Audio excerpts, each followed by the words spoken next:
Ni dapat. Sat. Muka haruan. Nah, adik.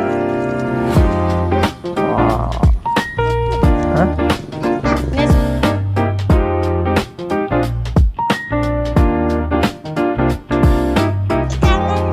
Yang mana dapat?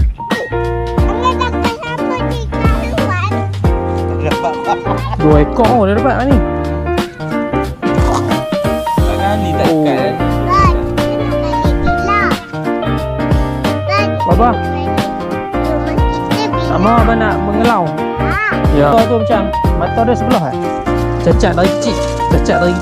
Haruan 4 ekor. Puyuh apa? 1, 2, 3, 4, 5, 6, 7, 8, 9, 10, 11, 12, 13 ekor puyuh.